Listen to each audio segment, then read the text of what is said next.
আল্লাহ আমার রব, এই রবি আমার সব। দামে দামে তন মনে তারি অনুভব। তোমার দুনিয়াতে আমি যেদিকে তাকাই, অথই নিয়ামতে ডুবে আছি সবাই। পাক পাখালির গানে শুনি তসবি কলো রব, তসবি কলো রব। আল্লাহ আমার রব, এই রবি আমার সব। আসসালামু আলাইকুম। আলহামদুলিল্লাহ, আসসালাতু ওয়াসসালামু আলা রাসূলিল্লাহ। প্রিয় দর্শক, আপনারা যারা দেশে আছেন প্রবাসে, সবাইকে জানাই অনেক অনেক প্রীতি ও শুভেচ্ছা। শুরু হলো এনটিভি আয়োজিত এবং লাভ হেলো নিবেদিত জুমাবারের লাইভ অনুষ্ঠান আপনার জিজ্ঞাসা। আপনাদের সাথে আছি আমি জয়নুল আবেদিন আজাদ। আর আপনাদের মনে জাগা প্রশ্নের জিজ্ঞাসার সরাসরি জবাব দিচ্ছেন বিশিষ্ট আলেম ডক্টর মোহাম্মদ সাইফুল্লাহ। আসসালামু আলাইকুম ওয়া রাহমাতুল্লাহি ওয়া বারাকাতুহু। প্রিয় দর্শক, আমাদের আজকের প্রাসঙ্গিক আলোচনার বিষয় হজের রুকন। চলুন তাহলে জিজ্ঞাসার আলোকিত ভুবনে আমরা প্রশ্ন নিচ্ছি। প্রিয় দর্শক, আপনার পরিচয় দিয়ে প্রশ্ন করুন। আসসালামু আলাইকুম। ওয়ালাইকুম আসসালাম। আমি আশরাফ সিদ্দিকী, সাভারের জামসিং নবীর মার্কেট থেকে বলছিলাম। জি বলুন। আমার দুটি প্রশ্ন। আমার প্রথম প্রশ্নটি হচ্ছে যে মৃত ব্যক্তিকে যারা গোসল দেন তাদেরকে পরবর্তীতে কোনো হাদিয়া বা কিছু দেওয়ার বিধান কি হাদিসে আছে কিনা। আর দ্বিতীয় প্রশ্নটি হচ্ছে যে আমাদের দেশে একটা জিনিস আমরা লক্ষ্য করি, সেটা হচ্ছে যে ভিক্ষা চাওয়ার ক্ষেত্রে কোরআনের আয়াত, সূরা এবং জিকিরগুলা ব্যবহার করা হয়। এখন এখানে সম্মানিত আলেম, অনেক বড় মাপের আলেম, মুনাজ আমি শ্রদ্ধাও করি, একটু বলবেন যে এই কাজ করছেন যারা, যে ভিক্ষার কাজে, আসলে এটা কতটুকু ঠিক? মানে ভিক্ষা চাওয়ার ক্ষেত্রে কোরআন তেলাওয়াত করা হয়, এটা কোরআন তেলাওয়াত করা হয় এবং জিকির করা হয়, জিকিরের যেমন আলহামদুলিল্লাহ, সুবহানাল্লাহ বলেও চাওয়া হয়, এটা আসলে কতটুকু ঠিক? ধন্যবাদ আপনাকে, আপনি গুরুত্বপূর্ণ দুটি প্রশ্ন করেছেন। প্রথম প্রশ্ন, মৃতকে যারা গোসল দেয়, সহযোগিতা করে, তাদের কি হাদিয়া দেওয়ার কোনো বিধান আছে ইসলামে? ধন্যবাদ। মৃতকে গোসল দেয়া এই কাজটি মূলত ইসলামে একটা শরীয়তের নির্দেশনা, ইবাদত। কোনো ব্যক্তি যখন ইবাদত করবেন তখন ইবাদতের উজরাহ তার জন্য গ্রহণ করা জায়েজ নেই। মানে ইবাদতের কোনো উজরা হচ্ছে কোনো মূল্য অথবা পারিশ্রমিক, কোনো বিনিময় গ্রহণ করা জায়েজ নেই।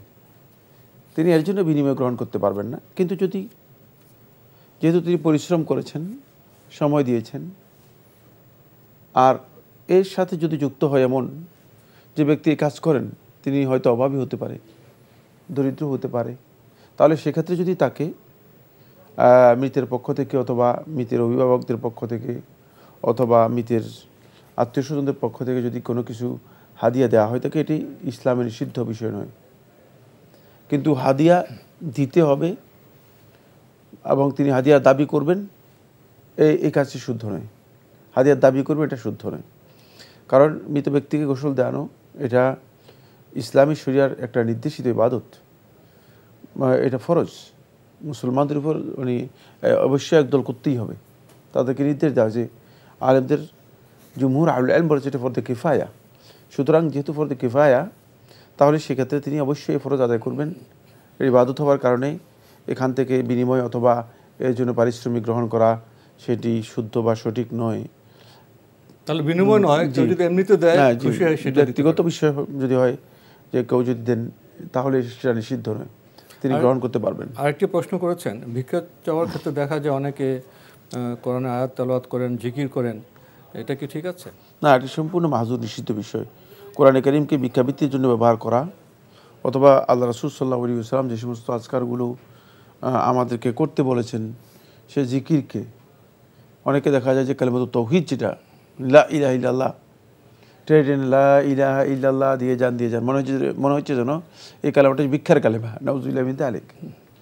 এটা ভিক্ষাবৃত্তি যারা করে তাদের কাজ, পেশা হিসেবে যারা ভিক্ষাকে গ্রহণ করেছে তাদের কাজ, এবং হারাম, কোনো সন্দেহ নেই। যদি কোরআনকে অথবা আজকারগুলোকে, তাহলিল অথবা তাকবীরকে কোনো ব্যক্তি ভিক্ষার উপায় উপকরণ হিসেবে গ্রহণ করে, তাহলে তিনি গুনাহগার হবেন এবং হারাম কাজ হবে। আমরা জানলাম প্রিয় দর্শক, ভিক্ষাবৃত্তির ক্ষেত্রে কোরআন তেলাওয়াত বা জিকির করা এটা হারাম। নতুন প্রশ্নে যাচ্ছি। আসসালামু আলাইকুম। প্রিয় দর্শক, আপনার পরিচয় দিয়ে প্রশ্ন করুন। জি, আসসালামু আলাইকুম। আমি ঢাকা বাড্ডা থেকে বলছি, খুশিতা বেগম। জি, ওয়ালাইকুম আসসালাম, বলুন। ভাই, আমার দুটা প্রশ্ন। 5:30টায় যদি ঘুম থেকে জাগি, তখন কি সকালের নামাজ সুন্নত পড়া যাবে, না অপেক্ষা করবো সূর্য ওঠা পর্যন্ত? আপনার কখন কখন ঘুম থেকে? 5:30টায় যদি উঠি, ঘুম থেকে জাগতে না পারি, ওটা আর কি। জি জি জি। তখন সুন্নত পড়া যাবে, না সূর্য ওঠার জন্য অপেক্ষা করব? আচ্ছা, জি জি। আর একটা প্রশ্ন হচ্ছে যে, এশরাকের নামাজের পরে কি নফল নামাজ পড়া যাবে? এশরাক? জি জি।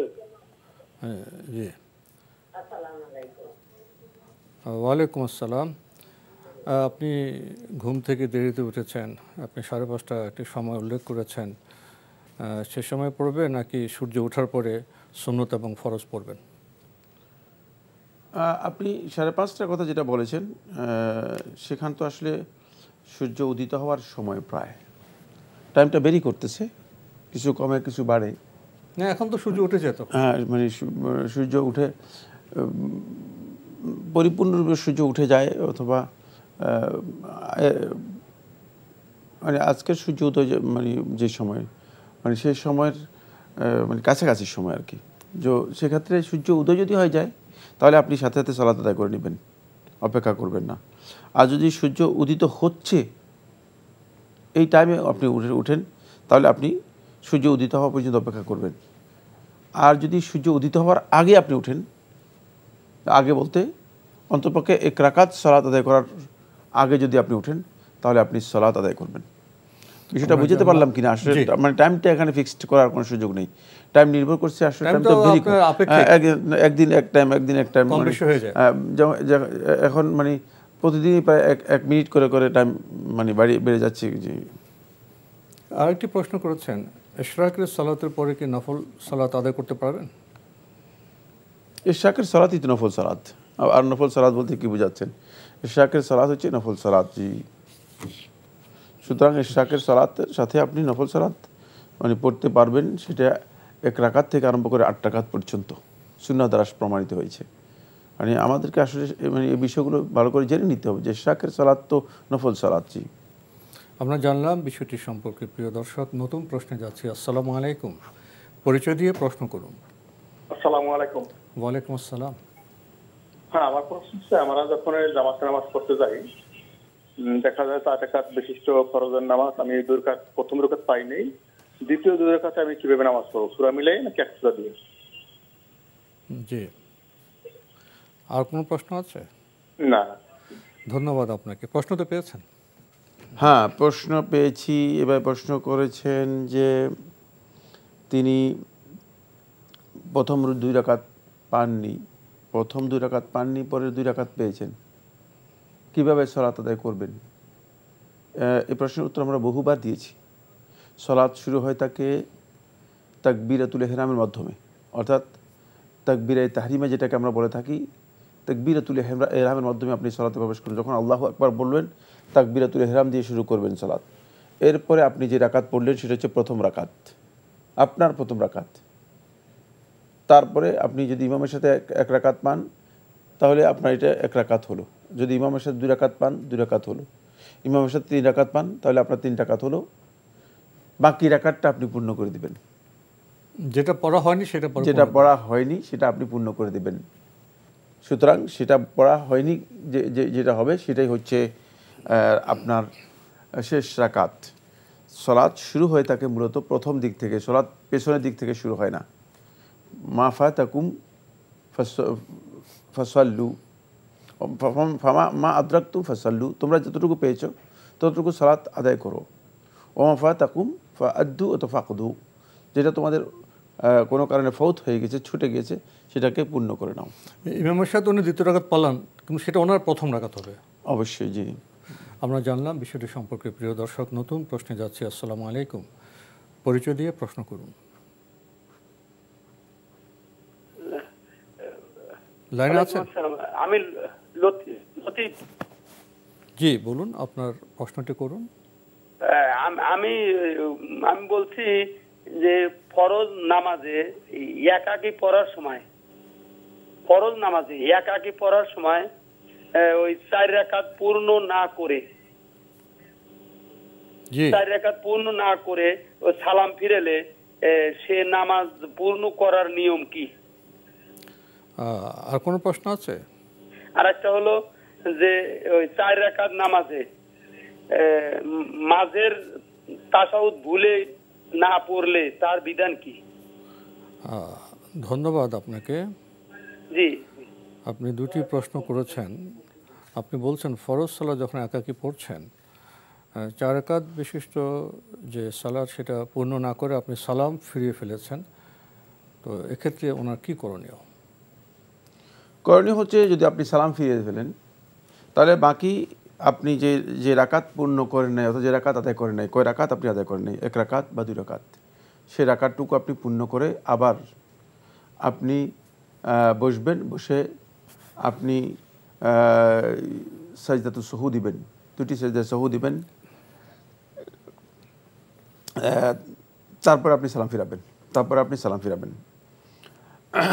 সেক্ষেত্রে আপনাকে অবশ্যই ওই রাকাতগুলো পূর্ণ করে দিতে হবে। জি, আরেকটি প্রশ্ন করেছেন, 4 রাকাত বিশিষ্ট সালাতে উনি মাঝে যে তাশাহুদ সেটা ভুলে পড়েননি, তো এক্ষেত্রে উনি কি করবেন? মাঝখানে যদি কারো তাশাহুদ ছুটে যায় তিনি সাজদা সাহু দিবেন। যদি তাশাহুদ ছুটে যায় বলতে বোঝাচ্ছি মানে মাঝখানে দ্বিতীয় বৈঠক যদি না করেন তাহলে এটি ওয়াজিব হওয়ার কারণে ওয়াজিবটা ছুটে গিয়েছে। কোনো ব্যক্তির সালাতের মধ্যে যখন ওয়াজিব ছুটে যাবে তখন তিনি সাজদা সাহু দিলেই তার সালাত শুদ্ধ হয়ে যাবে ইনশাআল্লাহ। আমরা জানলাম বিষয়টি সম্পর্কে। প্রিয় দর্শক, নতুন প্রশ্নে যাচ্ছি। আসসালামু আলাইকুম, পরিচয় দিয়ে প্রশ্ন করুন। আসসালামু আলাইকুম হুজুর। ওয়ালাইকুম আসসালাম। জি, আমার দুটো প্রশ্ন। সেটা হলো ওই যে আমরা যে নিষিদ্ধ সময় অনেক সময় তেলাওয়াত করতে করতে কোরআন তেলাওয়াত করতে করতে নিষিদ্ধ সময় চলে আসে, যেমন ফজরের পরে আর কি, তো ওই সময় তেলাওয়াতের আয়াতটা আমি পড়লে কি করব? সিজদাটাকে তখনই দিব নাকি মানে নিষিদ্ধ সময় শেষ হলে দিব? এটা একটা প্রশ্ন। তেলাওয়াতের সিজদা? জি জি। জি। আর একটা প্রশ্ন হলো জিলহজ মাসের আয়ামে বীজের রোজাটা কিভাবে রাখবো? জিলহজ মাসে যে আয়ামে বীজের 13, 14, 15 যে রোজাটা ওটা আমি কিভাবে রাখবো? ওটা তো ওই যে 13 তারিখ তো এর মধ্যে পড়ে যায়, একটু বুঝাই বলবেন। জি জি, ধন্যবাদ আপনাকে। নিষিদ্ধ সময়ে তেলাওয়াতের সিজদা এসে গেলে এটা কিভাবে দেবেন?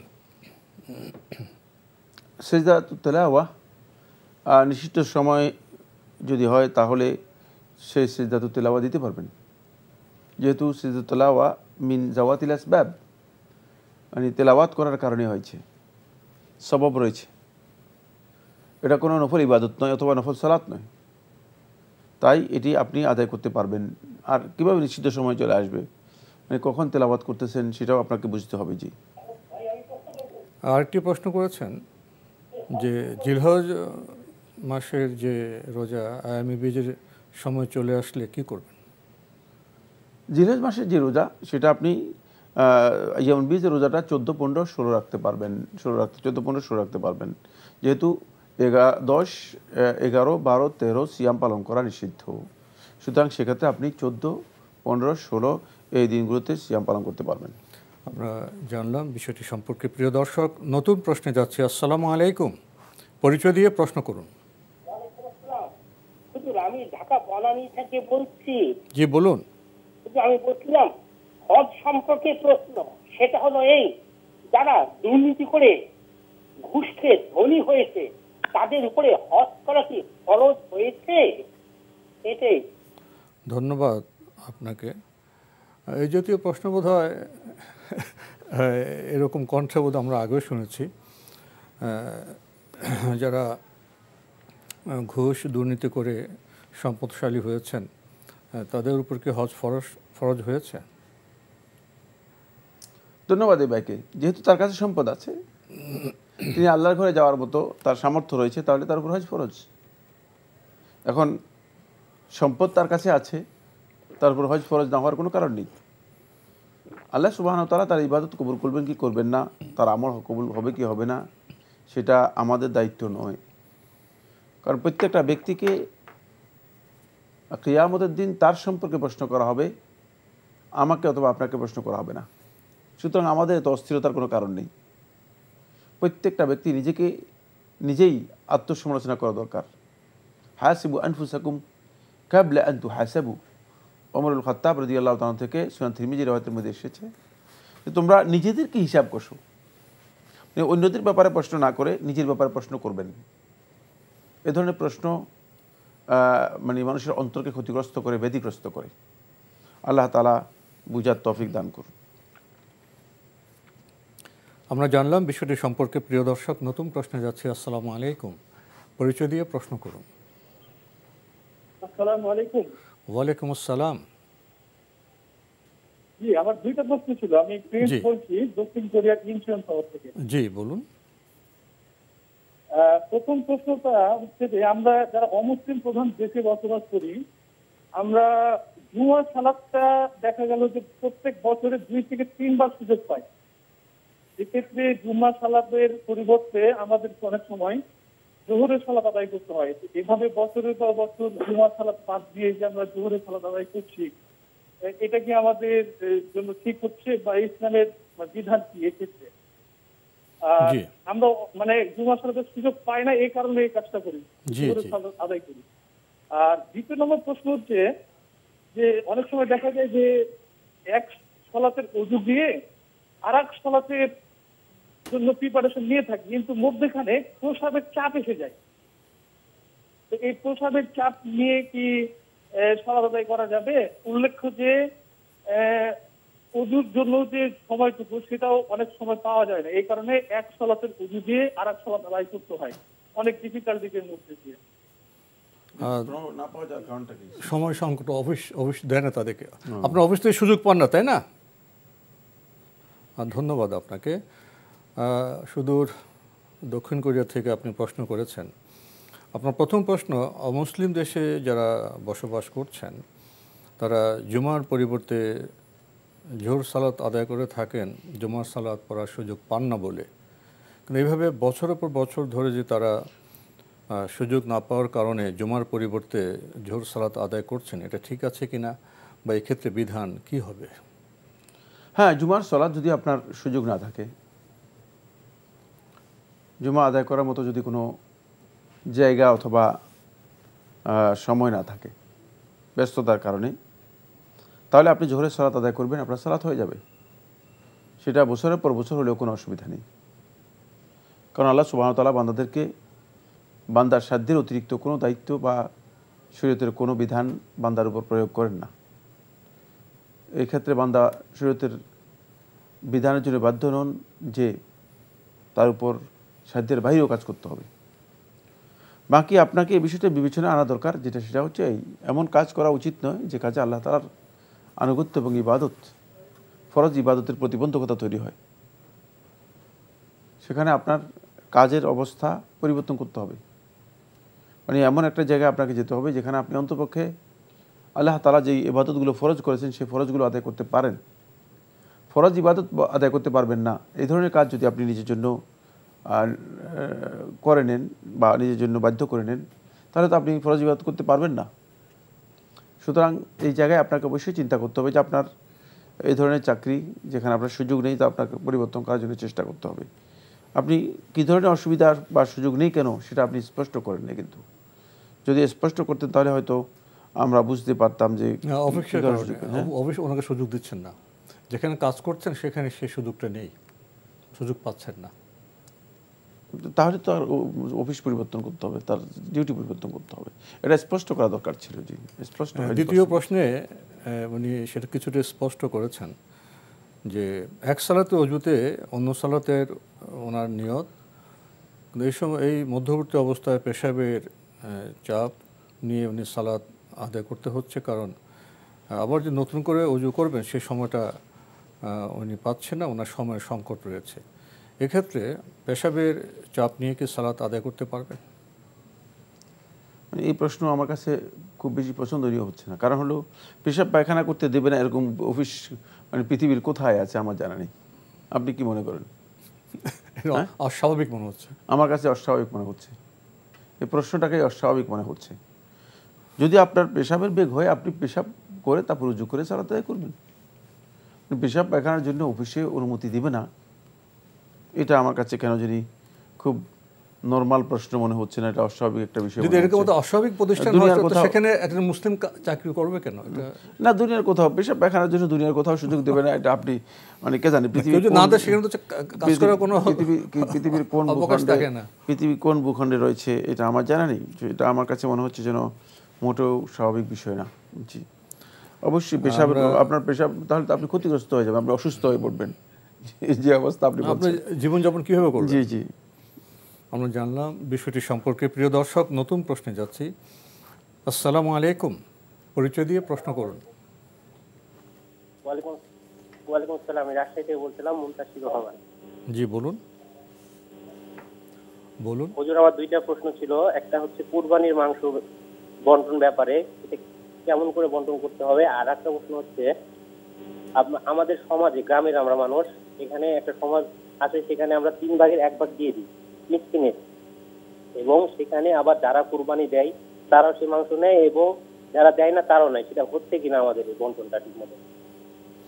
জি, আর কোনো প্রশ্ন আছে? না। ধন্যবাদ আপনাকে। আপনি প্রথমে জানতে চেয়েছেন কোরবানির গোশতের বন্টন পদ্ধতি কি, আবার সাথে যুক্ত করেছেন আপনাদের সমাজে কোরবানির গোশতে 3 ভাগের 1 ভাগ দিতে হয়, এবং সেই গোশত থেকে যারা কোরবানি দিয়েছেন তারাও পান, যারা কোরবানি দেননি তারাও পান। ধন্যবাদ এই ভাইকে। কোরবানি গোশতের বন্টন পদ্ধতি হচ্ছে, কোরবানি গোশত সুন্নাহ অনুযায়ী আব্দুল্লাহ ইবনে আব্বাস রাদিয়াল্লাহু বর্ণিত একটি আসারের মধ্যে এসেছে যে 3 ভাগে বন্টন করা। 1 ভাগ নিজের জন্য রাখবেন, 1 ভাগ মানে প্রতিবেশী আত্মীয় স্বজন যারা আছে তাদের মধ্যে বন্টন করবেন, আর 1 ভাগ ফকির মিসকিন যারা আছে তাদের মধ্যে বন্টন করবেন। সেই 3 ভাগের অর্থ এই নয় যে মানে 3 ভাগ একেবারে মেপে 3 ভাগ করে, কারণ এটা বিক্রি করতেছেন না। 3 ভাগের অর্থ হচ্ছে 3টা ভাগে পোর্শনে আপনি বন্টন করবেন, হকদারদের উপর নির্ভর করে। যদি ফকির মিসকিন বেশি নয়, ফকির মিসকিন ভাগটা বেশি হতে পারে, 3 ভাগ কম বেশি হতে পারে প্রয়োজন। আর আত্মীয় স্বজন যদি কম হয় তাহলে আত্মীয় স্বজন এর ভাগটা ছোট হতে পারে। সুতরাং আত্মীয় স্বজন যদি এমন হয় যে আত্মীয় স্বজন মানে তাদেরকে দেওয়ার প্রয়োজন নেই, তাদের সবাই মানে আছে, তাহলে সেক্ষেত্রে সেটাও ফকির মিসকিনকে দিতে পারেন। আর যদি আপনি দেখেন যে আপনার পরিবার পরিজনের সদস্যের সংখ্যা বেশি হয়, তাহলে আপনি আপনার পোর্শনটা, আপনার পার্টটা একটু বেশি রাখতে পারেন। মানে এটার জন্য শর্ত নয় যে এইভাবে করবেন। আর এরপরে আপনি যেটা উল্লেখ করেছেন সেটা একেবারেই সামাজিক একটা প্রথা। সামাজিক প্রথা হচ্ছে প্রত্যেকের কাছ থেকে 3 ভাগের 1 ভাগ সমাজের যারা মোতাব্বর বা কর্তা আছে তারা নিয়ে যায়, নিয়ে গিয়ে এগুলো তাদের মন মতো বন্টন করে থাকে। এটা অতিরিক্ত কাতুগিরি অথবা মাতাব্বুরি, এটা তো বিধানের বাইরের বিষয়, এটা বিধানের সাথে জড়িত নয়, এটা মাতাব্বুরি অথবা কাতুগিরি, অপ্রয়োজনীয়, মানে নিজের দায়িত্ব নিয়েছেন এবং তারা যেইভাবে বন্টন করে থাকে এই বন্টনও সহি নয়।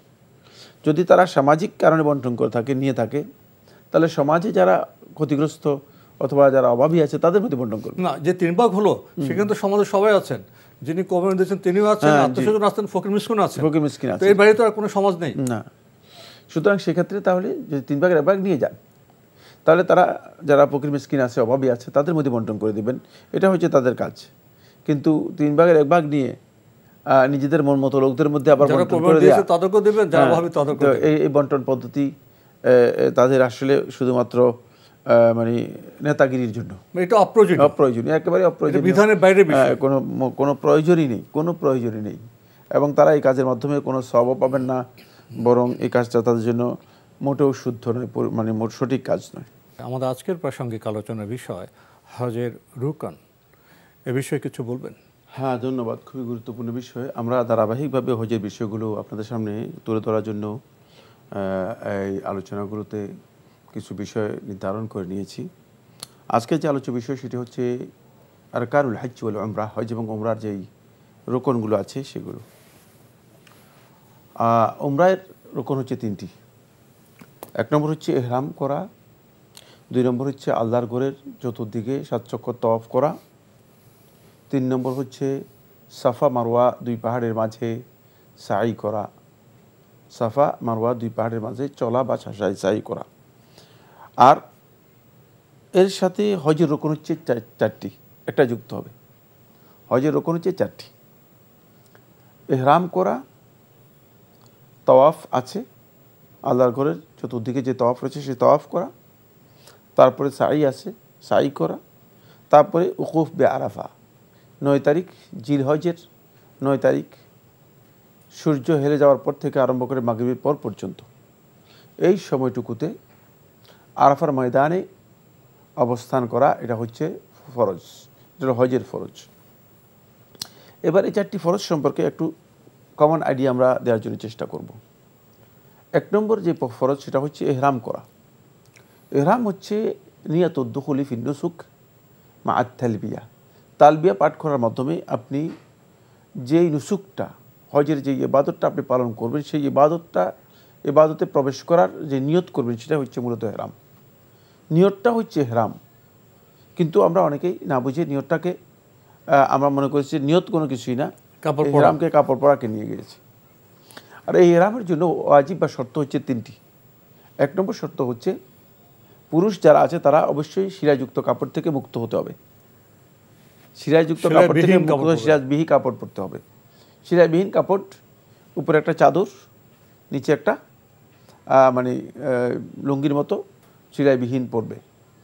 আচ্ছা, আর নারীগণ তাদের এহরামের মধ্যে শর্ত হচ্ছে নারীদের জন্য, পুরুষদের জন্য যেমন শিরাবিহীন পরিপূর্ণ শিরাবিহীন পরবে, নারীরা পরিপূর্ণ শিরাবিহীন পরবে না। নারীরা তাদের ইচ্ছা মতো পোশাক পরতে পারবে, তবে তারা হাত মোজা এবং মুখাচ্ছদন, নেকাব যেটাকে বলা হয়,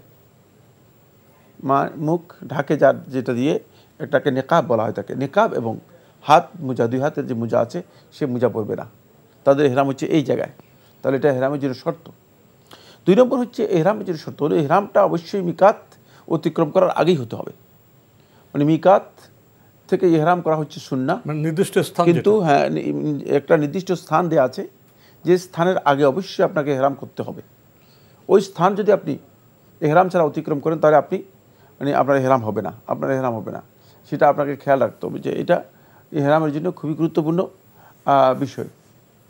তারপরে 3 নম্বর যে মানে শর্তটি এহরামের জন্য, সেটা হচ্ছে অবশ্যই মুহরিম ব্যক্তি মানে এহরাম করার আগে তিনি নির্দিষ্ট করে নেবেন যে তিনি আসলে কোন প্রকারের এহরাম, হজ অথবা উমরার এহরাম করছেন কিনা, মানে কিসের হজের না উমরার এহরাম করছেন সেটা তিনি নির্দিষ্ট করে নেবেন। এবং তিনি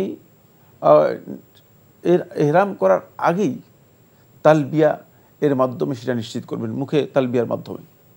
এখানে মুখে উচ্চারণ করা অন্যান্য ইবাদতের মধ্যে নিয়ত হচ্ছে অন্তরের বিষয়, মুখে উচ্চারণের কোনো প্রয়োজন নেই, কিন্তু হজের এখানে তালবিয়ার মাধ্যমে তিনি মুখে উচ্চারণ করবেন, নুসুকের ঘোষণা দিবেন। কেমন?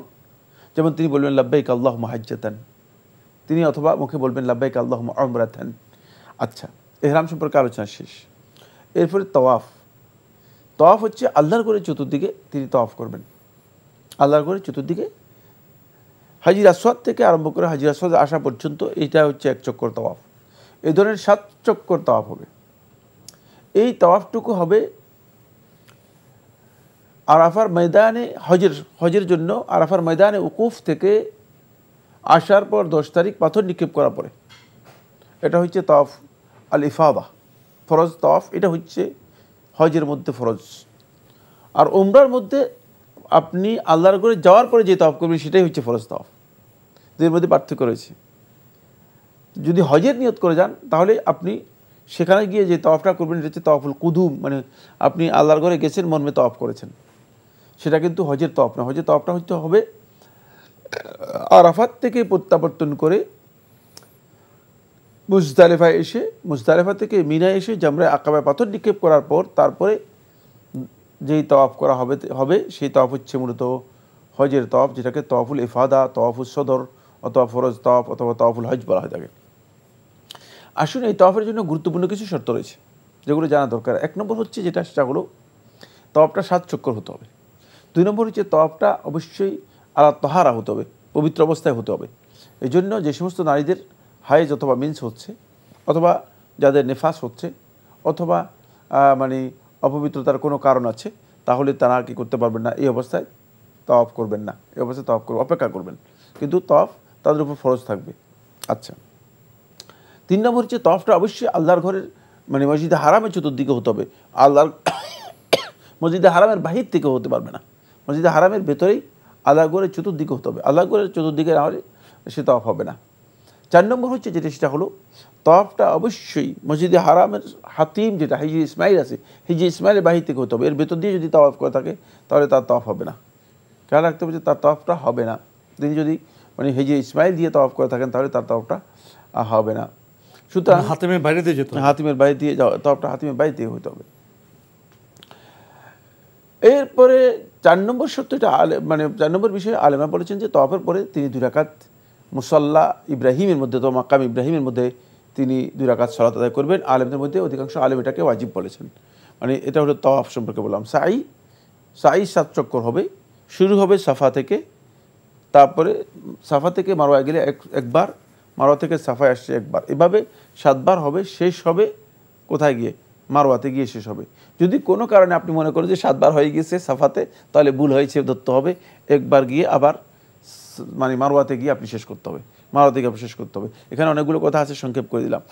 আর একটা হচ্ছে ওকুফে আরাফা। ওকুফে আরাফা অবশ্যই 9 তারিখে হতে হবে, 8 তারিখে গেলে হবে না, 10 তারিখে গেলে হবে না। উকুফে আরাফা সময় শুরু হয়ে থাকে জাওয়াল থেকে, মানে হেলে যাওয়ার পর থেকে আরম্ভ করে সূর্যাস্তের পর পর্যন্ত। সূর্যাস্তের আগে যদি আপনি বেরিয়ে যান তাহলে আপনাকে দম দিতে হবে, উকুফটা আপনার পরিপূর্ণ হবে না, উকুফটা আপনার পরিপূর্ণ হবে না। এই উকুফে আরাফার জন্য আপনার সে অবস্থানটা আরাফার ময়দানে নিশ্চিত করতে হবে। আরাফার ময়দানে যে বাউন্ডারি আছে, যেই সীমারেখা আছে, সেটা দেয়া আছে, এর বাইরে যদি আপনি উকুফ করে থাকেন তাহলে আপনার উকুফটুকু হবে না। আল্লাহ সুবহানাহু ওয়া তাআলা আমাদেরকে হজ এবং উমরা, হজ মাবরুর এবং উত্তম হজ এবং উমরা পালন করার তৌফিক দান করুন। প্রিয় দর্শক, আমরা হজের রুকন সম্পর্কে মোটামুটি জানলাম। প্রশ্নে যাচ্ছে। আসসালামু আলাইকুম, পরিচয় দিয়ে প্রশ্ন করুন।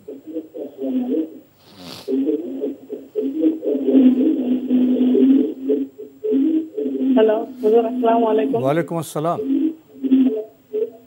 যে আপনার পরিচয় দিয়ে প্রশ্ন করুন। আমি চট্টগ্রাম থেকে বলছি, আমার নাম হাফসা বেগম। জি বলুন। আমি একজন প্রাইমারি শিক্ষিকা।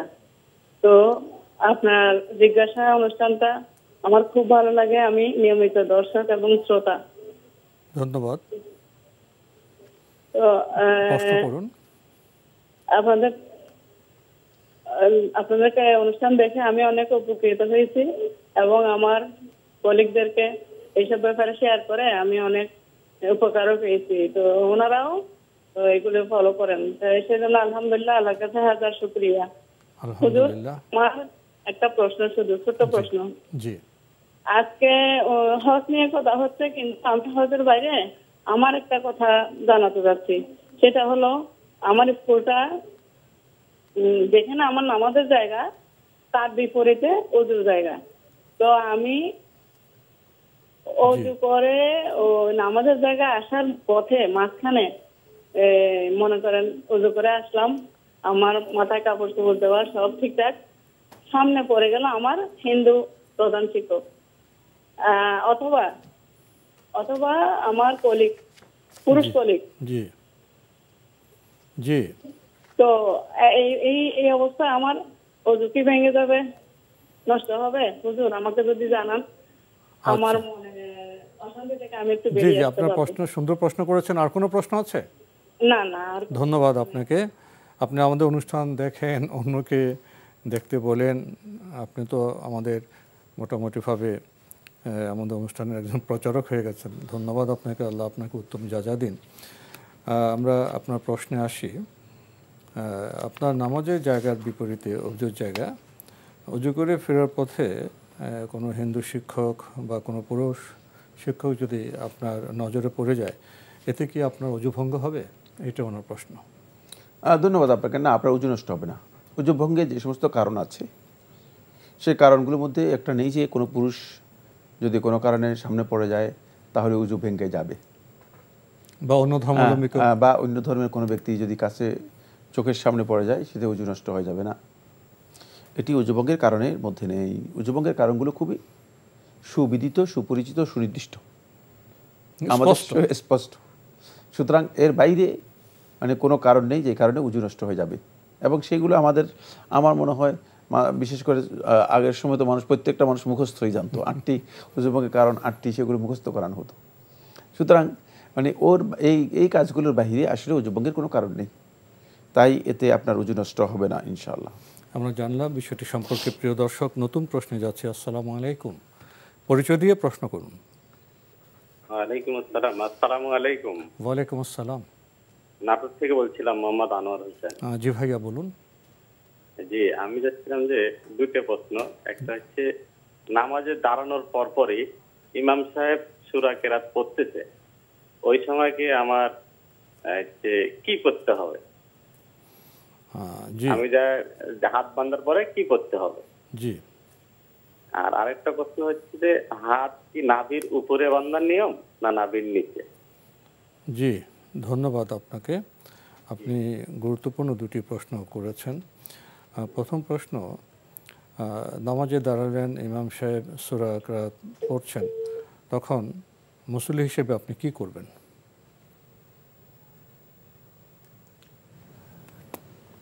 নামাজের মাসালাগুলো আমাদেরকে শিখতে হবে। নামাজে আপনি কিভাবে প্রবেশ করবেন, নামাজ থেকে কিভাবে বের হবেন, সেটি খুবই গুরুত্বপূর্ণ বিষয়। আপনি যখন আসছেন দেখছেন যে ইমাম সাহেব কেরাত পড়তেছে, তাহলে আপনি শুধুমাত্র তাকবীরাতে তাহরিমার মাধ্যমে সালাতে প্রবেশ করবেন।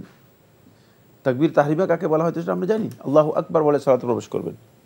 সালাতে প্রবেশ করার পর আল্লাহু আকবার বলে যদি ইমাম সাহেব জোরে জোরে কেরাত পড়ে থাকে, সশব্দে কেরাত পড়ে থাকে, তাহলে আপনি নীরবে মানে আওয়াজ না করেই আপনি সূরা ফাতিহা শুধু তেলাওয়াত করবেন, সূরা ফাতিহা তেলাওয়াত করবেন। আর যদি দেখেন যে ইমাম সাহেব নীরবে পড়তেছে, তাহলে আপনি সূরা ফাতিহা তেলাওয়াত করবেন। যদি দেখেন যে ইমাম সাহেব মানে সাক্তা করে আছে, মানে আওয়াজ কেরাতের মধ্যে মাঝখানে চুপ করে আছে, তাহলে আপনি সূরা ফাতিহা পড়ে নেবেন। আর যখন ইমাম সাহেব কেরাত পড়বে, তখন আপনি ইমাম সাহেবের কেরাত শ্রবণ করবেন, ইমাম সাহেবের কেরাত শ্রবণ করবেন। এটা হচ্ছে সালাতে মানে প্রবেশ করার পরে সালাতের বিধান। আপনি যে অবস্থায় যাবেন সে অবস্থায় যেই আজকারগুলো আছে সেই আজকারগুলোতে অ্যাটেন্ড করবেন। উনি তো সূরা ফাতিহা পড়লেন, এরপরে যে ইমাম সাহেব যদি নীরবে সূরা পড়েন, তখন তারপরে থেকে অন্য সূরাও পড়তে পারবেন, অন্য সূরাও পড়তে পারবেন, অন্য সূরাও পড়তে পারবেন। তবে সূরা ফাতিহা পড়া হচ্ছে গুরুত্বপূর্ণ বিষয়, যেহেতু রুকন। আর অন্য সূরা পড়াটা মানে বাধ্যতামূলক বিষয় নয়, সেটি আলেমদের মধ্যে কেউ কেউ সুন্নাহ বলেছেন, কেউ কেউ পড়বেন। জি, আমরা জানলাম বিষয়টি সম্পর্কে। প্রিয় দর্শক, আরেকটি প্রশ্ন করেছেন, সালাতে হাত কোথায় বাঁধবেন, নাভির উপরে না নাভির নিচে? সালাতে হাত বাঁধার ব্যাপারে আলেমদের ইখতিলাফ রয়েছে। আলেমদের মধ্যে কেউ কেউ বলেছেন নাভির নিচের কথা, কেউ কেউ বলেছেন নাভির উপরের কথা। নাভির নিচে বাঁধার ব্যাপারে একটি হাদিসও বর্ণিত হয়েছে আলী ইবনে আবি তালেব রাদিয়াল্লাহু তাআলা থেকে, কিন্তু হাদিসটি সনদের দিক থেকে অনেক বিতর্কিত এবং অত্যন্ত দুর্বল, গ্রহণযোগ্য নয়। কেউ কেউ বলেছেন যে হাদিসটি মূলত হাদিসই না, কেউ এটাকে মানে পরবর্তী সময়ে মানে জালিয়াতি করে যুক্ত করে দিয়েছে। মুদ্রা কথা হচ্ছে, যেহেতু আলেমদের বক্তব্য রয়েছে, ইজতিহাদ রয়েছে, সেক্ষেত্রে কেউ কেউ যদি নাভির নিচে হাত বাঁধেন তিনি বাঁধতে পারেন, তার সালাত হয়ে যাবে। বাকি নাভির নিচে হাত বাঁধার কোনো জায়গা আছে সেটাও আমার জানা নেই। মানে নাভির নিচের মাসালা আসবে তো তখনই যখন হাত বাঁধার আসলে জায়গা আছে, হাত বাঁধার মতো জায়গা আছে। হাত বাঁধার তো কোনো জায়গায় নাভির নিচে নেই। নাভির নিচে হচ্ছে লজ্জাস্থান, তো লজ্জাস্থানের উপর হাত বাঁধবে কিনা সেটাও একটা প্রশ্নবিদ্ধ বিষয়। পরে আমরা দেখতে পাই যে সমস্ত বাইগণ অথবা যে সমস্ত ইজতিহাদে বলেছে নাভির নিচে বাঁধবে, তারাও কিন্তু নাভির উপরেই বাঁধে, মানে নাভির নিচে বাঁধে না কেউ, কারণ নাভির নিচে কারোর আমল সাব্যস্ত হয়নি, দেখা যায়নি। যদি কেউ মানে করে থাকেন তিনি গলত করতেছেন, কারণ নাভির নিচে তো জায়গায় নেই হাত বাঁধার। আর নাভির উপরে বাঁধার ব্যাপারে যে হাদিসটি রয়েছে, এটাকে নাসিরউদ্দিন আলবানী রাহিমাহুল্লাহ তাআলা সহিহ ইবনে খুজাইমার মধ্যে সহিহ বলেছেন। যেহেতু নাসিরউদ্দিন আলবানী রহমতুল্লাহ সহিহ বলেছেন এবং আলেমদের মধ্যে কেউ কেউ সহিহ বলেছেন, ইবনে খুজাইমা রহমতুল্লাহ নিজেও সহিহ বলেছেন, এবং এটাই মূলত জুমহুর আহলে হাদিসের আমল, জুমহুর আহলে হাদিসের আমল, তাহলে সেক্ষেত্রে বোঝা যাচ্ছে যে আহলে হাদিসগণ, মুহাদ্দিসিনগণ এই হাদিসটাকে গ্রহণ করেছেন। গ্রহণ না করলে আমল আসতো না, সেদিকে ইঙ্গিত করেছেন ইমাম তিরমিজি রাহিমাহুল্লাহ তাআলা। তাই সেক্ষেত্রে নাভির উপরে বাদ দেই, এটা আপনার জন্য উত্তম। নাভির উপর বলতে বোঝা যায় মানে সেটা হলো নাভি থেকে আরম্ভ করে একেবারে এই পর্যন্ত, নাভি থেকে উপর থেকে বুক পর্যন্ত, হ্যাঁ মানে বক্ষাদেশের নিচ পর্যন্ত, এটা হচ্ছে মূলত নাভির উপর। মানে এক্ষেত্রে অনেকে মানে একটু এক্সট্রিম করেন, সে এক্সট্রিম করেন একেবারে এইভাবে হাত বাঁধেন, এটাও কিন্তু সুন্নাহ দ্বারা কষ্টকর হয়ে যায়। এটা না, এটা সুন্নাহ দ্বারা সাব্যস্ত হয়নি। সুন্নাহ দ্বারা সাব্যস্ত হয়েছে যে সেটা হচ্ছে এটি খুবই সহজ, খুবই স্বাভাবিক, যেখানে মানে এই মানে আমলের মধ্যে একটা সিম্বল রয়েছে, সেটা হচ্ছে তাওয়াদু, বিনয়ের একটা সিম্বল আছে, যে আপনি আল্লাহ রাব্বুল আলামিনের সামনে দাঁড়াচ্ছেন, অত্যন্ত বিনীতভাবে দাঁড়াচ্ছেন। সুতরাং এই কারণে হাত বাঁধার বিষয়টি এসেছে। ফলে আলেমদের ইখতিলাফ থাকার কারণে আপনি দুইটি আমল করতে পারেন, কিন্তু উত্তম হচ্ছে যেহেতু এই মর্মে সহিহ ইবনে খুজাইমার রিওয়ায়াতটি শুদ্ধ এবং আলেমদের কেউ কেউ সহিহ বলেছেন, তাহলে নাভির উপরে হাত বাঁধাটাই হচ্ছে উত্তম। প্রিয় দর্শক, আমরা জানলাম সালাতে আমরা কোথায় হাত বাঁধবো। নতুন প্রশ্নে যাচ্ছি। আসসালামু আলাইকুম, পরিচয় দিয়ে প্রশ্ন করুন।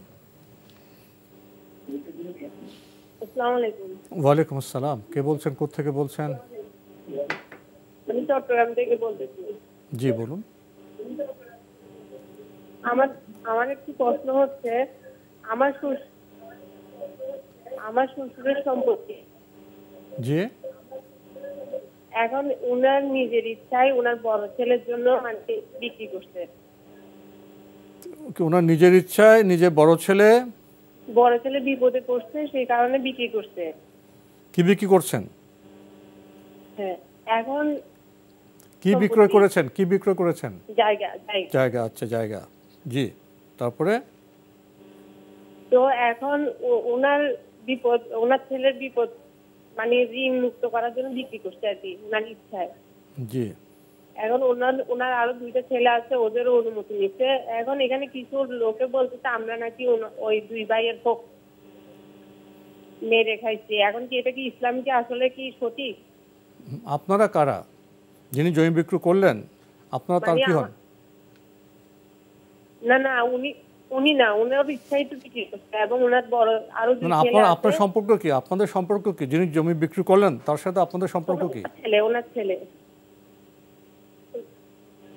ওনার ছেলে আপনার কি হয়? আমার শ্বশুর। যিনি জমি বিক্রি করেছেন ওনার ছেলে আপনার শ্বশুর হয়? হ্যাঁ। আচ্ছা, এখন প্রশ্ন কি? না, ওনার ছেলে আমার হাজবেন্ড। সেটাই বলেন। আপনি কিন্তু একটা খুব ধাঁধা সৃষ্টি করলেন। জি, এখন আপনার প্রশ্ন কি বলুন? মানে আমার শ্বশুরে আমার স্বামীর জন্য বিক্রি করতে আর কি। জি। এখন ওনার আরো দুই ছেলের থেকে অনুমতি নিয়ে বিক্রি করছে, মানে ঋণ মুক্ত করার জন্য। বুঝতে পেরেছি। আপনার প্রশ্ন কি? আমার প্রশ্ন হচ্ছে যে অনেকেই বলতেছে আমরা নাকি আর দুই ভাইয়ের হকটা মেরে খাইছি। এটা তো অনেকে বলছেন, কিন্তু আপনি তো বলছেন যে আপনার শ্বশুর ওনার ছেলেকে ঋণ মুক্ত করতে গিয়ে অন্য দুই ছেলের সাথে আলাপ করে বিক্রি করেছেন। আপনি তো জমির মালিক, ছেলেকে ঋণ মুক্ত করে পাঠিয়েছেন। অন্যকে কি বললো? এটা তো আপনার প্রশ্ন, তাই না? তাদের বলাটা ঠিক কিনা, এই তো প্রশ্ন না? জি, ধন্যবাদ আপনাকে। আর কোনো প্রশ্ন আছে? আরেকটি প্রশ্ন হচ্ছে, আমরা যদি হিন্দু ধর্মের লোকদের কাছ থেকে কিছু খাই, এটা কি আমাদের মানে মুসলিমরা কি খাওয়া জায়েজ আছে? আচ্ছা, ধন্যবাদ আপনাকে। দুটি গুরুত্বপূর্ণ প্রশ্ন করেছেন। প্রথম প্রশ্ন, আপনার স্বামী একটু স্পষ্ট বললে হয়। স্বামী নাম নিতে কোনো অসুবিধা আছে? তাহলে প্রশ্নটা অনেক সহজ হতো। আপনার স্বামী ঋণগ্রস্ত ছিলেন, আপনার শ্বশুর জায়গায় বিক্রি করে ঋণ মুক্ত করেছেন, ছেলেদের সাথেও আলাপ করেছেন। এখন অন্যরা মন্দ কথা বলছে যে আপনারা এইভাবে খেয়েছেন, নিয়েছেন, তো এটা কি ওনাদের ঠিক হচ্ছে? না, মোটেও ঠিক নয়। যিনি জমিন বিক্রি করেছেন তিনি জমির মালিক। সেটাই তো, মালিক তিনি, এবং তিনি তার জীবদ্দশায় বিক্রি করেছেন এবং ছেলেকে ঋণমুক্ত করতে গিয়ে সেটাও খুব সুস্পষ্ট একটি কারণ উল্লেখ করেছেন। আবার উপরন্তু যেটা করেছেন সেটা হলো যারা আছে তাদের সাথে আলাপও করেছেন, যদিও এখানে আলাপ না করলেও তার জন্য বিক্রি করা যায়, আবার তাদের সাথেও আলাপ করেছেন। সুতরাং যারা বলেছেন যে আপনারা অন্যদের হক নষ্ট করে খাচ্ছেন বা খেয়েছেন, এ বক্তব্য মোটেও শুদ্ধ নয়। এটা অতিরিক্ত এবং ইসলামী শরিয়া অনুযায়ী তাদের বক্তব্য গ্রহণযোগ্য নয়। আরেকটি প্রশ্ন করেছেন, যারা প্রতিবেশী আছেন, হিন্দু আছেন, তাদের কোনো খাবার কি তারা খেতে পারবেন? হ্যাঁ, হিন্দুদের খাবার খাওয়া, বৈধ খাবার খাওয়া হারাম হওয়ার কোনো কারণ নেই। কিন্তু খাবারটা হালাল হতে হবে। খাবারটা হালাল হতে হবে। জি, হিন্দুদের অবৈধ হারাম খাবার খেতে পারবেন না। সে জানতে হবে আপনাকে কোন খাবার হিন্দুদের বৈধ, কোন খাবার অবৈধ। সে হালাল খাবার যেগুলো আছে সেগুলো আপনি খেতে পারবেন, কোনো অসুবিধা নেই। হিন্দুদের দোকানে যদি কোনো জিনিস তৈরি হয়ে থাকে সেগুলো আপনি খেতে পারবেন, খাওয়া জায়েজ রয়েছে। তবে খেয়াল রাখতে হবে যে বিষয়টি, সেটা হলো এই, মানে সেখানে কোনো ধরনের সংশয় সন্দেহ আছে কিনা। যদি সংশয়ের কোনো বিষয় থাকে তাহলে উত্তম হচ্ছে পরিহার করে চলা। সেটা মাত্র শুধুমাত্র সংশয়ের কারণে, এই কারণে না যে হিন্দু, মানে যেহেতু মানে খাবারটা হালাল কিনা, খাবারটা না হারাম হলে তো খাবেই না। কিন্তু কিছু খাবার আছে সংশয়পূর্ণ রয়েছে, মনে করেন কিছু হয়তো হারাম জিনিস মিক্স করে অথবা বিভিন্ন ধরনের সংশয়পূর্ণ জিনিস দিয়ে তৈরি করে থাকে, তাহলে সেক্ষেত্রে সেটা বর্জন করাটাই হচ্ছে উত্তম। প্রশ্ন নিচ্ছি। আসসালামু আলাইকুম, পরিচয় দিয়ে প্রশ্ন করুন। লাইনে আছেন? আসসালামু আলাইকুম হুজুর। ওয়ালাইকুম আসসালাম, আপনার পরিচয় দিয়ে প্রশ্ন করুন। আমি মাসুম, কুমিল্লা ধর্মপুর থেকে। জি বলুন। দুটি প্রশ্ন। প্রথম প্রশ্নটি হলো যে দলিল কোরআন থেকে সূরা বাকারা আয়াত নম্বর 201, সূরা বাকারা আয়াত নম্বর 201 অধ্যায় 2 আয়াতে কোরআন বলতেছে যে হে আল্লাহ, আমাকে এই দুনিয়ার কল্যাণ দাও, আখিরাতের কল্যাণ দাও, দুজকের আগুন হইতে মুক্তি দাও। আমাকে এই দুনিয়ার কল্যাণ দাও বলতে কি বলতেছে কোরআন? এই কল্যাণ বলতে কি ধন সম্পদ, সুখ শান্তি এগুলো বোঝাইতেছে কিনা সূরা বাকারা 201 নম্বর আয়াতে কোরআনে? আর দ্বিতীয় প্রশ্নটি হলো যে যারা দোয়া মাসুরা পারে না নামাজের বৈঠকে, তারা কি রব্বানা আতিনা ফিদ দুনিয়া হাসানাতা এই দোয়াটি পড়তে পারবে কিনা? আসসালামু আলাইকুম। ধন্যবাদ আপনাকে। আপনি দুটি প্রশ্ন করেছেন। প্রথম প্রশ্ন, আপনি সূরা বাকারা 201 নম্বর আয়াতের সূত্র ধরে বলেছেন যে আমাকে দিনের কল্যাণ দাও। তো আপনি বলছেন এই কল্যাণ বলতে কি ধন সম্পদ দাও, এগুলো বোঝাচ্ছে? কি বোঝানো হচ্ছে? ধন্যবাদ ভাইকে, আপনি প্রশ্ন করেছেন। ক্বালু রব্বানা আতিনা ফিদ দুনিয়া হাসানা ওয়া ফিল আখিরাতি হাসানা ওয়া কিনা আযাবান নার। এই আয়াতের কথা আপনি উল্লেখ করে বলছেন যে রব্বানা আতিনা ফিদ দুনিয়া হাসানা, হে আল্লাহ দুনিয়াতে আমার কল্যাণ দেন, এটা কি বোঝায়? এর চেয়ে কমন কথা আর কি আছে? হাসানা বলতে দুনিয়ার যতগুলো মানুষের জন্য কল্যাণের বিষয় আছে সবগুলি এর অন্তর্ভুক্ত। দুনিয়াতে মানুষ যে কাজটা করলে তার জন্য কল্যাণ হবে, সুবিধা হবে, তিনি উপকৃত হবেন, এই সমস্ত কাজই এখানে যাওয়া হয়েছে। হাসানা শব্দটা এখানে নাকেরা গায়রি মৌসুফে এসেছে। নাকেরা গায়রি মৌসুফে আসলে মানে সকল প্রকার হাসানাত সবগুলোর মধ্যে অন্তর্ভুক্ত। সেটা শুধুমাত্র নির্দিষ্ট নয় খাবারের মধ্যে, নির্দিষ্ট নয় রিজিকের মধ্যে, নির্দিষ্ট নয় চাকরির মধ্যে, বরং সব কিছুর মধ্যে, দুনিয়ার যত কিছু আছে সব কিছুর মধ্যে অন্তর্ভুক্ত। জি, আরেকটি প্রশ্ন করেছেন, যারা সালাতের সময় দোয়া মাসুরা পারে না, তারা কি সেখানে রব্বানা আতিনা পড়তে পারবেন? পড়তে পারবেন, কিন্তু দোয়া মাসুরা পারেন না, এটা তো ভালো কথা বললেন না। দোয়া মাসুরা শিখবেন, যিনি পারবেন না তিনি মানে দোয়া মাসুরা শিখার জন্য চেষ্টা করবেন। তিনি চেষ্টা করবেন বিকল্প বের করার জন্য নয়। দোয়া মাসুরা শিখা হচ্ছে মূলত সালাতের একটা সামান্যতম একটা দোয়া, সেটাও যদি না শিখতে পারেন বা আমরা না শিখি তাহলে আমরা কি কত ভুল করছি। এটা আপনাকে বলা, আমরা অন্য সবকিছু তো সমবায় করতে উৎসাহী, কিন্তু সালাতের ক্ষেত্রে সমবায় করতে চাই না। এটাই আমাদের মানে তিনি হয়তো সারা জীবনে একটাই দোয়া মুখস্থ করেছেন, রব্বানা আতিনা ফিদ দুনিয়া হাসানা, মানে এটা দিয়ে সবখানে চালিয়ে যাচ্ছেন। কেন? আপনি আরো কিছু দোয়া শিখতে হবে, আপনি আল্লাহর কাছে চাওয়ার মতো যোগ্যতা অর্জন করতে হবে। আমরা আল্লাহ তার কাছে চাওয়ার যোগ্যতা অর্জন করবো না, তাহলে কি এমনি পেয়ে যাব? দরখাস্ত করার মতো চাইতেই জানলাম না, চাইতেই জানলাম না, দরখাস্ত করার মতো যোগ্যতাই লাভ করলাম না, তাহলে কিভাবে আমি আল্লাহ রাব্বুল আলামিনের কাছে পাওয়ার জন্য আশা করতে পারি? এটা কি প্রশ্ন নয়? অবশ্যই প্রশ্ন। জানলাম বিষয়টি সম্পর্কে। প্রিয় দর্শক, নতুন প্রশ্নে যাচ্ছি। আসসালামু আলাইকুম, পরিচয় দিয়ে প্রশ্ন করুন। আসসালামু আলাইকুম। ওয়ালাইকুম আসসালাম। আসসালামু আলাইকুম ওয়া রাহমাতুল্লাহি ওয়া বারাকাতুহু। ওয়ালাইকুম আসসালাম, আপনার পরিচয় দিয়ে প্রশ্ন করুন। হুজুর আমি যশোর থেকে বলছি নুরুন নাহার। জি বলুন। হুজুর আমি ওই আপনার 15-20 দিন আগে মারাত্মক একটা অ্যাক্সিডেন্ট করেছি। আমার ডান হাতটা 3 টুকরা হয়ে গেছে। এখন তো আমি তো অসুস্থ, হাত প্লাস্টার করা ছিল তো কয়দিন, তো ওই সামান্য 4-5টা আঙুল খালি ছিল। তো আমার সাথে যারা ছিলেন আমার পরিবারের লোক তারা আমার সহযোগিতা করেছেন ওযু করার জন্য। ওটা আমি 5 ওয়াক্ত নামাজই পড়েছি। কিন্তু যেদিন আমার হাত সার্জারি করা লেগেছে, সার্জারি করেছে, সেদিন আমি সকালে ফজরের নামাজটাও পড়েছি, কিন্তু তারপর থেকে আমি আইসিইউতে ছিলাম 24 ঘন্টা। আমি 5 ওয়াক্ত নামাজ পড়তে পারিনি। ভোরের দিকে যখন আমি সজাগ হয়েছি তখন নার্সদেরকে বলেছি এখন কয়টা বাজে, আমি তো ফজরের নামাজ পড়তে চাই। ওনারা বললেন আপনি এখন উঠতে পারবেন না, সকাল হলে পড়বেন। হুজুর আমার 5 ওয়াক্ত নামাজ কাজা গেছে, এটা আমি কিভাবে পুরা করব? আমি চিন্তা করছি যে এই ফরজ নামাজ, 5 ওয়াক্তের ফরজ নামাজ এবং বেতের নামাজটা আমি এক সময় বসে কি পড়তে পারবো? ধন্যবাদ। আপনার কি আর কোনো প্রশ্ন আছে? জি, আর একটি প্রশ্ন আছে হুজুর। আমি তো এখন চেয়ারে বসে নামাজ পড়ছি, মাটিতে বসে সিজদা দিতে পারছি না, এবং খাটে বসেও পড়ছি, কিন্তু পুরো মাথাটা সিজদায় ঠেকাতে পারছি না। এইভাবে পড়ছি, কিন্তু আমার খুব মনোকষ্ট হচ্ছে। আপনি বলে দেন আমারে। ধন্যবাদ আপনাকে। আপনি জি জি ধন্যবাদ আপনাকে। আপনি একটি বিশেষ অবস্থা আছেন, আপনি দুর্ঘটনা কবলিত হয়েছেন, আপনার ডান হাত 3 টুকরা হয়ে গেছে, প্লাস্টার হয়েছে, অজু ইত্যাদি ইত্যাদি।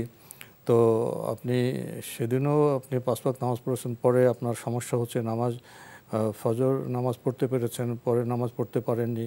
তো আপনার এই যে বিশেষ অবস্থায় দুর্ঘটনা কবলিত হওয়ার পরে আপনার 5 ওয়াক্ত সালাত কাজা হয়েছে, তো এগুলো আপনি কীভাবে আদায় করবেন? আর এখন আপনি চেয়ারে বসে নামাজ পড়ছেন, আপনার খুব মনোকষ্ট, আপনি কি এভাবে নামাজ পড়তে পারবেন কি না? ধন্যবাদ। গুরুত্বপূর্ণ দুটি প্রশ্ন করেছেন। প্রথম প্রশ্ন হচ্ছে 5 ওয়াক্ত সালাত কাজা হয়েছে, আদায় করতে পারেন নাই। এই 5 ওয়াক্ত সালাত আপনি যদি এখন আপনি আদায় করতে পারেন, আপনি আদায় করে দিতে পারবেন। 5 ওয়াক্ত সালাত একসাথে আদায় করতে পারেন, বা মানে ফাঁকে ফাঁকেও আদায় করতে পারেন, মানে একটু সময় নিয়ে আদায় করতে পারবেন। মানে এক এক ওয়াক্তের সাথে এক এক ওয়াক্ত আপনি কাজা আদায় করলেন, মানে ওয়াক্তের সাথে আদায় করতে পারে, ওয়াক্ত ছাড়াও আদায় করতে পারবে, তিনি একসাথে আদায় করতে পারবেন। এর সাথে বিতিরের সালাত কাজা করতে হবে না। বিতিরের সালাতের কাজা নেই। বিতিরের সালাত কোনো ফরজ নামাজ নয়, বিতিরের সালাত হচ্ছে সুন্নাহ, সুতরাং বিতিরের সালাতের জন্য কাজা নেই। বাকি আপনি এগুলো একসাথেও আদায় করতে পারবেন, আবার আলাদা আলাদা করেও মানে বিভিন্ন ওয়াক্তেও আপনি আদায় করতে পারবেন। তবে প্রত্যেকটি সালাতের জন্য অবশ্যই আপনাকে নিয়ত করতে হবে যে কী সালাত আদায় করছেন, এই নিয়ত করে আদায় করতে হবে। এরপরে যে প্রশ্নটি করেছেন সেটা হচ্ছে আপনি অসুস্থ, আপনি চেয়ারে বসে সালাত আদায় করেন, ঠিকমতো সিজদা করতে পারছেন না। এটা শুধু যেহেতু অসুস্থতা, এর জন্য ওজর, কোনো সন্দেহ নেই। মনোকষ্ট আছে, মনোকষ্টে থাকার কোনো বিষয় নেই। আল্লাহ সুবহানাহু ওয়া তাআলা যেটা বান্দাদের জন্য ফয়সালা করেন সেটাই হচ্ছে ফয়সালা। সুতরাং এখানে মনোকষ্টের কোনো বিষয় নেই, আল্লাহ তো সহজ করে দিয়েছেন। হ্যাঁ, তো সেক্ষেত্রে আপনি যেভাবে আছেন, যেভাবে আপনার পক্ষে সহজ হয়, পসিবল হয়, ঠিক সেভাবে আপনি সালাত আদায় করলে আদায় হয়ে যাবে। মনে কষ্টের কোনো বিষয় নেই, বরং আল্লাহ তাআলার কাছে বেশি বেশি করে ইস্তেগফার করুন, ক্ষমা প্রার্থনা করুন। এখানে সবচেয়ে উত্তম আমল হচ্ছে অধিক পরিমাণে ইস্তেগফার করা। আর পরে আল্লাহ আল্লাহ রব্বি লা উশরিকু বিরাব্বি শাইআ, এই দোয়াটি বেশি বেশি করে পড়বেন। উনি দোয়া চেয়েছেন। জি, আমরা আপনার জন্য দোয়া করি আল্লাহ সুবহানাহু ওয়া তাআলা আপনাকে সুস্থ করে দিন এবং আপনার যেই কঠিন অবস্থা সেটাকে সহজ করুন। প্রিয় দর্শক, আমরা নতুন প্রশ্নে যাচ্ছি। আসসালামু আলাইকুম, পরিচয় দিয়ে প্রশ্ন করুন। হ্যালো হ্যালো, আমরা আপনাকে শুনছি, আপনার পরিচয় দিয়ে প্রশ্ন করুন। আমার বাড়ি হচ্ছে পটুয়াখালী জেলা গলাচিপা থানা। আমার প্রশ্ন, নাম তো বললেন না ভাইয়া, নামটা বলুন। জি, নামটা বলুন, আপনার নামটা বলুন। আমার নাম মোহাম্মদ দাদন হাওলাদার। আচ্ছা ভাইয়া, প্রশ্ন করুন।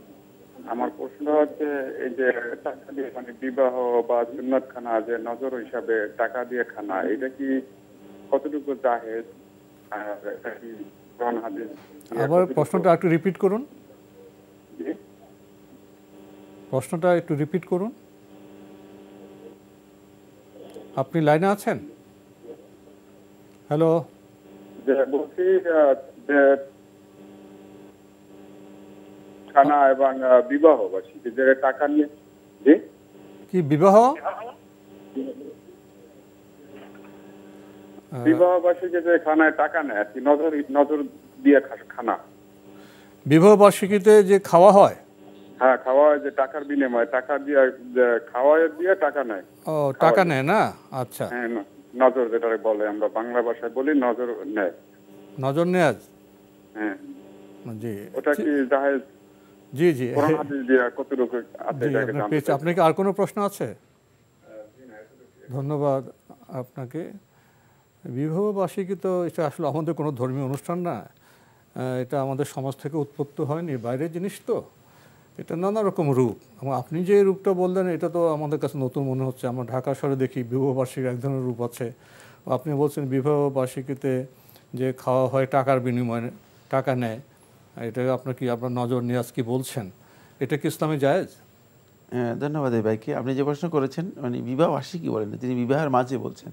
মানে বিবাহে দেখা যায় যে অনেক সময় মানে বিবাহের অনুষ্ঠানে আপনি দেখবেন মানুষ টেবিল নিয়ে বসে আছে, সেখানে লোকেরা বিবাহের অনুষ্ঠানে আপ্যায়ন করা হয়, বিয়ের অনুষ্ঠানে যে আপ্যায়ন করা হয়, আবার অন্যরা দেখা যাচ্ছে টাকাও দিয়ে যাচ্ছে। তিনি জানতে চাচ্ছেন যেটা, সেটা হলো এটাকে নাকি নজর বলে এলাকায়। তা এই নজর নেওয়াটা মানে কতটুকু বৈধ সঙ্গত? আসলে এটা একটা জাহিলি মানে ব্যবস্থাপনা। এটা বিবাহের প্রোগ্রামে ওলিমাতে দাওয়াত দিয়ে টাকার বিনিময়ে খাওয়া, এটা তো দাওয়াত হলো না। দাওয়াত দিয়ে মানে আপনি খাবারের ব্যবস্থা করেছেন, মেহমানদারি করবেন, এটা মেহমানদারি করাটা ওয়াজিব। এখন হ্যাঁ, ওলিমা মেহমানদারি করা, যেহেতু দাওয়াত দিয়েছেন ওয়াজিব, মেহমান আসলে ওয়াজিব। সুতরাং সেক্ষেত্রে মেহমানদারি করে তার কাছ থেকে আবার মেহমানের থেকে টাকা নেওয়া, এটা ইসলামী শরিয়া অনুযায়ী মোটেও মানে বৈধ নয়, মোটেও উচিত নয়।